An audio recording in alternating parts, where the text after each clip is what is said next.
Comment gérer vos sauvegardes Home Assistant? Et oui, on n'est jamais à l'abri d'une mise à jour foireuse ou d'un humain qui n'a pas lu le changelog avec 15 000 breaking change ou d'un module complémentaire qui casse des choses qui est à droite à gauche ou je ne sais quoi. Les sauvegardes peuvent vous sauver la vie. Enfin, en tout cas, votre install Home Assistant. Donc cette vidéo va être divisée en 3 étapes. Je vais vous montrer comment gérer vos backups, que vous soyez sur un ASOS directement installé ou via une VM Proxmox ou dans un conteneur Docker. Donc on a 3 façons d'installer Home Assistant et on aura 3 façons également de gérer les sauvegardes pour chacune de ces façons. Vous avez les chapitres juste en dessous pour aller directement à la partie qui vous intéresse. Alors, on commence directement avec la version ASOS, donc c'est celle que je recommande d'installer et ça tombe super bien parce qu'on est en février 2025 et Home Assistant OS a release une nouveauté pour les sauvegardes qui révolutionne énormément la façon dont elles sont gérées directement dans le système. Il n'y a plus besoin d'installer des modules ou de galérer, c'est directement natif dans le système. Donc pour ça, vous allez dans Paramètres, Système et Sauvegarde. Et donc ici, on a tout un nouveau panel de sauvegarde qui va vous permettre de gérer vos sauvegardes facilement. Avant de créer la sauvegarde, je vous recommande d'aller dans les stockages et d'ajouter un stockage réseau. Bon, bien sûr, si vous en avez un, mais si vous avez un NAS par exemple, je vous conseille d'ajouter un stockage réseau NAS. Ça vous permettra de stocker vos backups ailleurs que sur la même mémoire que le Home Assistant. Parce que si ce dernier plante, eh ben, vous allez être un peu con parce que vos backups seront sur la même machine que votre système. Donc forcément, ça va poser problème. Donc je recommande vraiment un stockage réseau type NAS.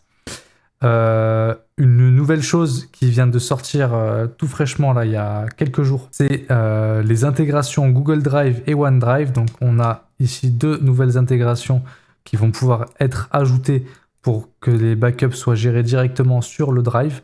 Ça reste une solution effectivement. Si vous êtes OK avec ça, vous pouvez gérer la chose comme ça aussi. Donc on revient dans les sauvegardes. Et donc ici, on a un petit panel qui montre les sauvegardes qui sont actuellement actives. Donc là, on a les sauvegardes de type automatique ou de type manuel qu'on aura lancé directement via le bouton qui est sous ma tête. Il y a un petit bouton pour créer une sauvegarde manuelle. Et donc ici, ce qui va nous intéresser le plus, le paramètre de la sauvegarde. Donc ici, on a 4 petites sections. Donc vous allez voir que dès que vous allez le configurer, on va rentrer dans le menu avec les 4. Donc là, il y a 4 blocs. 1, 2, 3, 4. Les sauvegardes automatiques. Donc quand est-ce qu'on va vouloir les faire? Tous les jours ou à des jours personnalisés.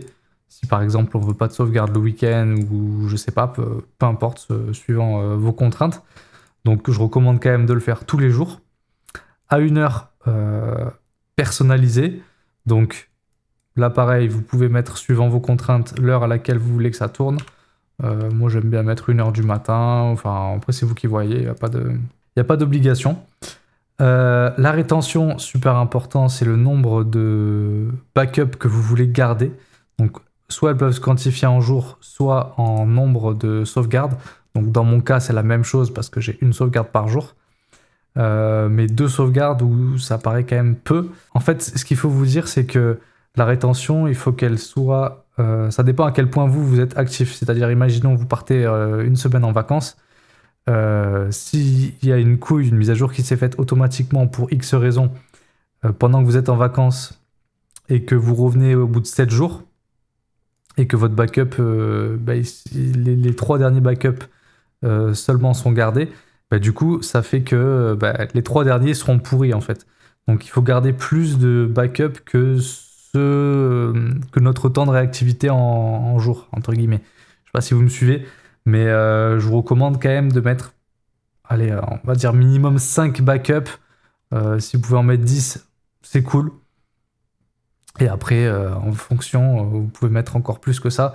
Si vous avez beaucoup d'espace de stockage, ça mange pas de pain. Vous pouvez également du coup choisir le contenu de la sauvegarde. Donc évidemment, les configs de Home Assistant sont obligatoirement cochés. Donc là, c'est logique, hein, il faut bien sauvegarder ça. Si vous voulez sauvegarder l'historique des capteurs, les tableaux de bord, etc. Donc ça aussi, je pense que c'est intéressant. Les médias, les enregistrements des caméras, si vous les gérez directement depuis Home Assistant, pourquoi pas. Les dossiers de partage qui sont utilisés par les modules complémentaires pour leur config ou autre. Donc oui aussi. et les modules complémentaires, donc tous, ou vous pouvez carrément aucun ou choisir lesquels vous voulez. Donc là j'en ai installé 2 pour la démo, comme ça vous pouvez choisir par exemple lui, j'ai pas envie de le sauvegarder, ça m'intéresse pas, enfin plutôt VS Code, ça sert à rien, donc je le coche pas, hop, parfait, ça évitera de prendre du stockage pour rien. Et l'emplacement, donc moi j'ai créé un emplacement NAS, donc je vais pouvoir choisir de le mettre sur mon NAS, sur le système ou sur les deux, ou sur les intégrations Drive si vous en avez. On va pouvoir également choisir si on veut chiffrer ou pas le backup. Donc on peut choisir de le déchiffrer. Donc là il est, enfin de le déchiffrer, de ne pas le chiffrer. Donc là par exemple il n'est pas chiffré. Si vous le chiffrez, attention de bien garder cette clé là. Donc cette clé là, vous la sauvegardez quelque part en lieu sûr. Et vous n'oubliez pas aussi de télécharger les kits de secours qui vous permettront de remplacer la clé si vous la perdez. Mais ne la perdez surtout pas.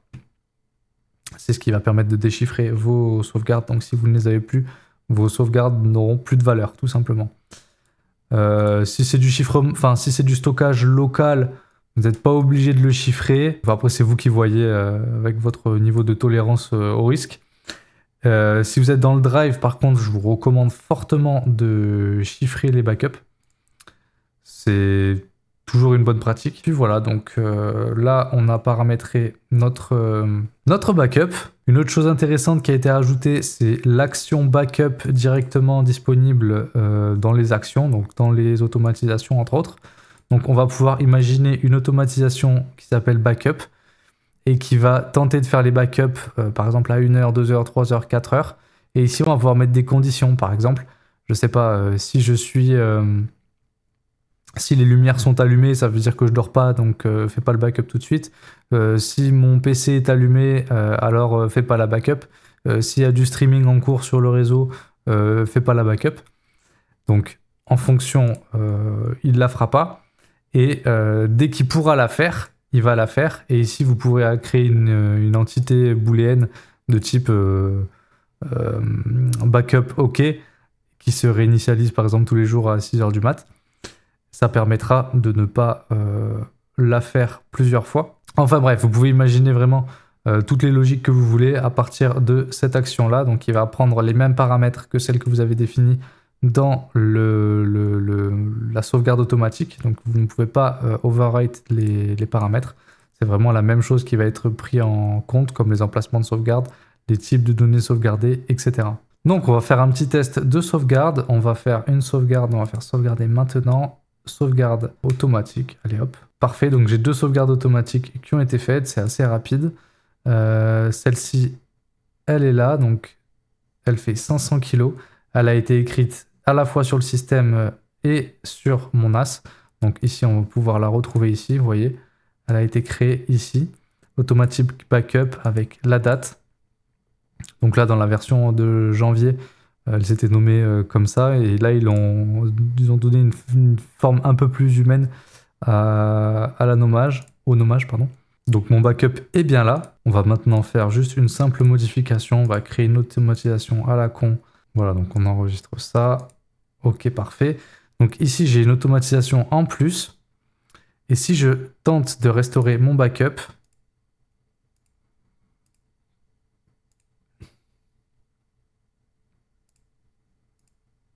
je vais tout restaurer.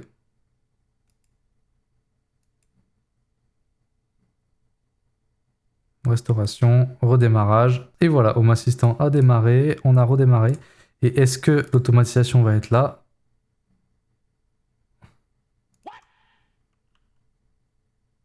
Ah, pardon, j'ai eu peur un instant. J'ai refresh et elle est bien plus là. Donc, on est bien revenu à l'état juste avant que je la crée. Donc, c'est bon, c'est parfait. Je vous conseille de tester les backups une fois que vous les créez pour être sûr qu'elles fonctionnent et ne pas arriver le jour où vous en avez vraiment besoin et vous retrouver con, quoi, tout simplement. Donc ça, c'est vraiment la méthode que je vous recommande. Elle est native, elle est simple à gérer, à comprendre et ça vous évitera beaucoup de galères. On va voir maintenant une méthode un peu plus complexe, oui, non. qui nécessite carrément de gérer la backup dans Proxmox. Donc ici, c'est pas des entités du système qu'on va backup, c'est carrément la machine virtuelle. Donc ici, j'ai ma machine virtuelle avec Home Assistant que je vais vouloir backuper. De la même façon que sur Home Assistant, on peut faire des backups en local sur le système du Proxmox ou via un stockage tiers. Donc dans mon cas, j'ai branché un petit NAS sur le Proxmox qui permettra d'accueillir par exemple les backups. Donc directement sur la VM, dans les options, on voit qu'on a snapshot et backup. Donc une snapshot, c'est plus, elle va forcément être stockée sur le stockage local et elle aura plus vocation à être utilisée à un instant T. Par exemple, je sais que je vais lancer une mise à jour manuelle, je crée un snapshot à la volée, je lance ma mise à jour et en cas de merde, je restore mon snapshot. Mais c'est vraiment pour utiliser des choses à l'instant T manuellement, quoi. C'est pas fait pour planifier les sauvegardes. Pour planifier les sauvegardes, on a justement les backups, les sauvegardes. Ici, on va pouvoir les lancer, mais pour les paramétrer, ça se passe au niveau du data center carrément. Donc ici sur le data center, on a déjà le storage. Et donc sur votre storage ici, si vous êtes avec un NAS, vous allez devoir autoriser les backups à être stockés dessus. Donc ici, backup file, il va falloir l'ajouter. Ensuite, dans backup, ici, vous allez ajouter un type de backup. Et ici, on va retrouver à peu près la même logique que Home Assistant et que tout autre système de backup d'ailleurs. Donc ici, on choisit le nœud. Le stockage, donc soit le local, soit mon NAS. Donc moi, je vais mettre mon NAS par exemple. Le schedule, donc là on choisit pareil la fréquence de lancement, tout simplement. Donc moi je vais mettre tous les jours à 1h du matin, je reste là-dessus, c'est cool. Et là ce qui est intéressant, c'est qu'on peut choisir de sauvegarder toutes nos VM, ou toutes sauf celles qu'on sélectionne, ou uniquement celles qu'on sélectionne. Bref, vous choisissez votre logique. Là dans mon cas c'est juste pour Home Assistant, donc je vais uniquement choisir la VM Home Assistant. Vous pouvez choisir d'être notifié si vous voulez avoir des infos et monitorer l'état des backups.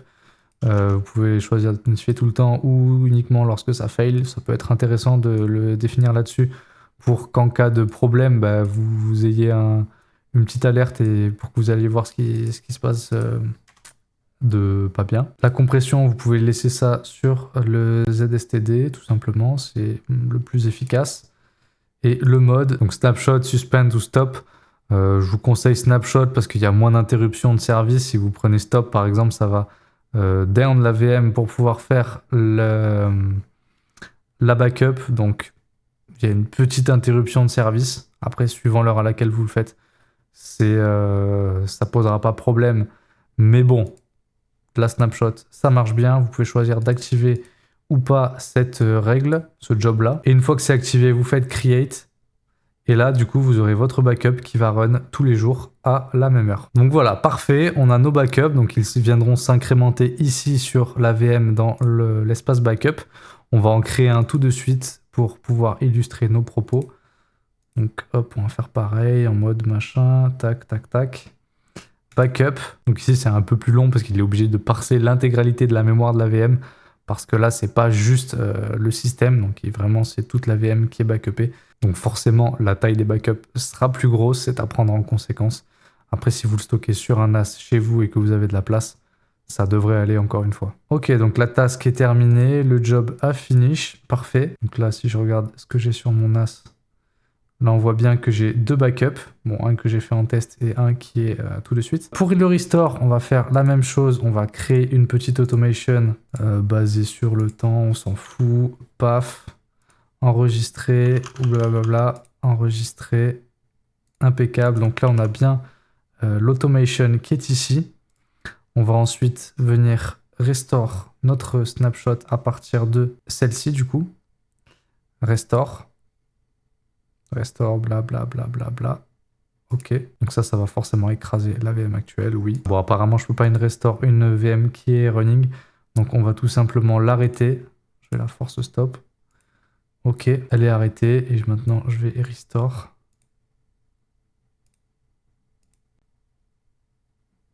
Ok, la tâche a terminé. Ça a fini de restore. On va pouvoir relancer la VM. La VM a démarré. Bon, j'ai déjà refresh l'onglet.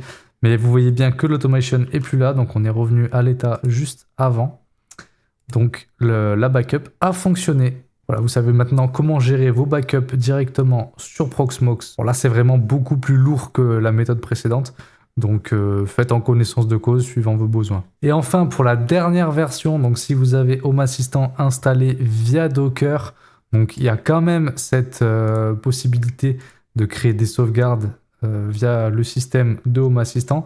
Seulement, il n'y aura pas tout dans la sauvegarde parce que c'est pas le système, il n'y a pas l'hyperviseur, il n'y a rien. Le superviseur, pardon. Donc là, je vais vous montrer une autre technique qui consiste à pas du tout utiliser Home Assistant pour la sauvegarde, mais utiliser un autre outil tiers qui sera mis en parallèle, donc qui s'appelle Duplicati. Donc voilà à quoi ça ressemble. Donc celui-ci, comment il s'installe? Donc supposons que vous avez installé Home Assistant via Docker et Docker Compose. C'est ce que je vous conseille en tout cas si c'est ce que vous faites.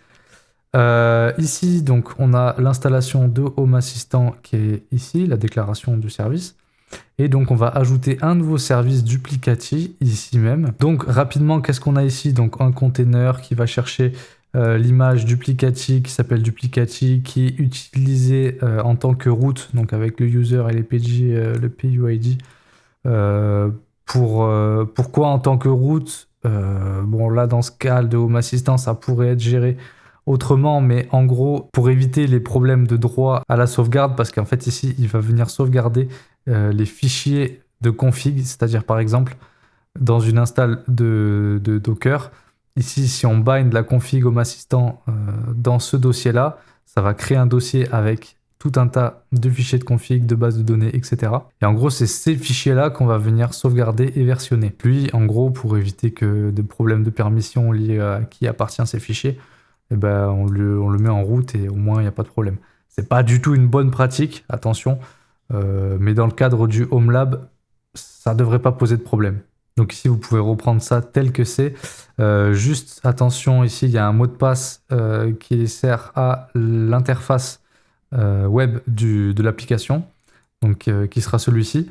Et ça, c'est la clé de chiffrement de la base de données de Duplicati. Donc ici, je vous conseille de mettre des valeurs un peu plus robustes et carrément de pas mettre ces valeurs dans le Docker Compose. Vous pouvez les mettre dans les secrets de Docker Compose. Donc je vous laisse vous renseigner là-dessus si vous voulez vraiment faire un truc propre. Donc une fois qu'on a ça, tout simplement, on fait un Docker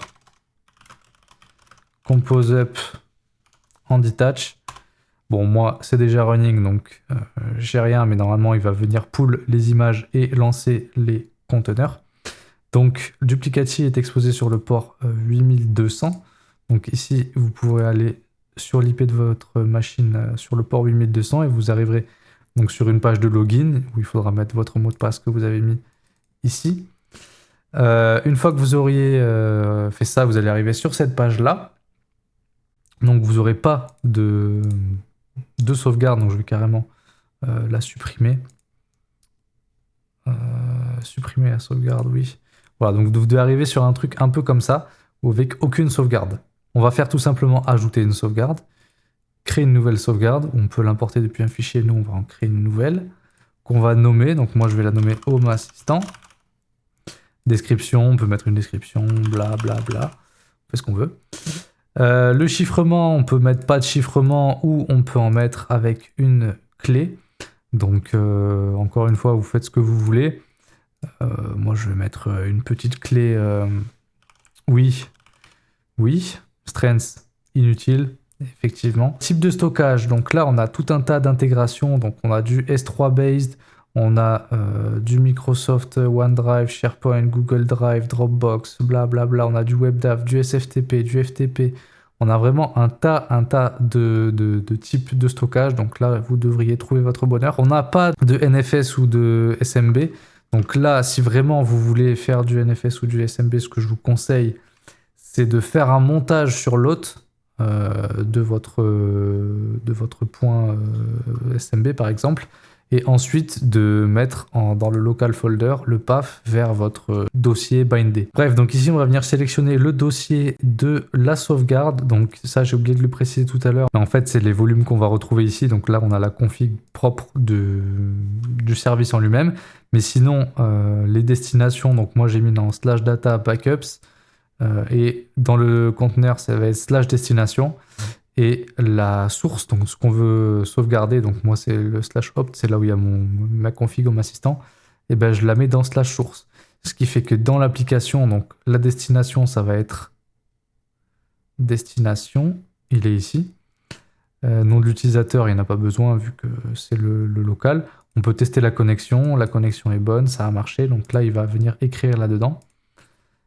Et ensuite pour la source, donc c'est la même chose. Donc là, j'ai normalement mon dossier source qui va correspondre à mon OPT de mon hôte. Donc source qui est ici. Et donc là, c'est le /opt de mon hôte, pardon. Et ici, on va venir cocher Home Assistant pour sélectionner tout ce qu'il y a dedans, tout simplement. Vous avez tout un tas d'autres options pour ajouter des filtres, pour exclure des dossiers, exclure suivant des regex, etc. Donc là, si vous avez que Home Assistant, je vous conseille de tout prendre. Si vous avez des médias et que vous voulez pas les prendre, vous pouvez les décocher ou les exclure via des regex. Bref, il y a vraiment tout un tas de choses qui sont possibles avec Duplicati. Donc là, moi, je vais tout prendre pour le tuto suivant. Là, pareil, on retrouve la périodicité des backups. Donc pareil, je vous conseille de laisser tous les jours, le lancer tous les jours. La prochaine fois, on va mettre à 1h du mat. Bam, parfait. La taille du volume distant, donc lui, dans sa logique, il va splitter plein de fichiers pour gérer, parce qu'en fait, c'est des sauvegardes incrémentales.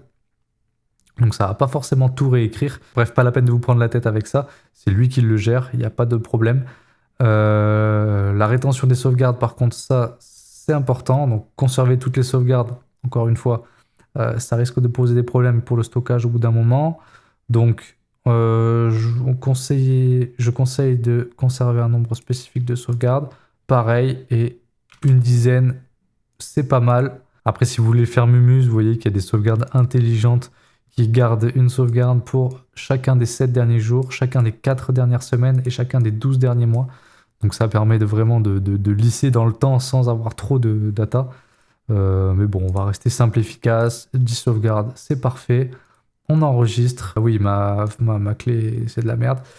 C'est pas grave. Très bien. Donc maintenant, je vais tout simplement lancer un backup. Il est là, il va démarrer demain à 1h. Pour le tuto, on va pas attendre, je le lance. Bon, là, visiblement, j'ai eu un souci. Si vous avez des problèmes, vous pouvez tout simplement afficher la raison de pourquoi ça a planté avec les journaux complets. Donc là, on peut le voir. C'est parce que j'avais tout simplement créé des backups d'avant et que je les ai pas supprimés, et j'ai supprimé la sauvegarde. Du coup, là, il trouve des fichiers, mais il comprend pas à quoi ça correspond vu qu'il fait de l'incrémental. Donc ça, c'est my bad. Je vais aller cleaner ça et relancer. Voilà, donc là, j'ai supprimé tout ce qu'il y avait dans la destination. Donc maintenant, je le lance, il n'y a plus rien, il n'est pas censé planter. Parfait, ça a duré une demi-seconde. La sauvegarde fait 2 mégabits. Non, pardon, la source de données fait 2 mégabits et la sauvegarde fait 386 kilos. Et donc là, de la même façon, on va faire la même chose. On va créer une nouvelle automatisation. Parfait, donc là, j'ai mon automatisation et je vais venir restore le state. Alors, dans le cadre de Docker, ce que je vous recommande quand même, c'est de stopper Home Assistant avant de restaurer le state. Ça évitera de divers problèmes de corruption de state ou quoi. Donc là, on va faire un Docker stop Home Assistant. Voilà, il est arrêté. Ensuite, du coup, on va cliquer ici sur restaurer. Donc là, on peut choisir directement depuis des backup files, ou carrément là, on voit qu'il a trouvé dans ma backup la version, bon, en même temps, j'en ai qu'une, qui correspond. Donc c'est bien celle-là. Je fais suivant. Et là, je peux carrément choisir qu'est-ce que je veux restaurer. Donc je peux restaurer uniquement, par exemple, mes scripts, les configs de mes scripts, ou autre chose. Je peux vraiment venir prendre les choses une à une. Bon, dans mon cas, je vais tout prendre quand même parce que je sais même pas où c'est écrit. Enfin, si, c'est dans l'automatisation, mais bref. Continuez. Voulez-vous restaurer vos fichiers? Bah oui, à l'emplacement d'origine. On écrase tout. Hop, on restaure. Vos fichiers ont été restaurés avec succès. Ok, impeccable. Je vais redémarrer mon Home Assistant. Il a démarré. Impeccable. Et maintenant, quand je refresh, là je vais pas me faire avoir encore une fois, il n'y a plus d'automatisation. Parfait. Donc là, on est revenu dans l'état où on était juste avant, sans aucune automatisation. Voilà, donc vous savez maintenant comment gérer les sauvegardes de votre Home Assistant, peu importe la façon dont vous l'avez installé. Vous pouvez maintenant faire toutes les mises à jour sans lire les changelogs et les breaking change. Bien évidemment, c'est faux, ne faites pas ça, même si je sais qu'on l'a tous déjà fait, c'est pas bien, blabla. Avoir des backups, c'est bien, mais pensez quand même à les avoir sur des supports différents.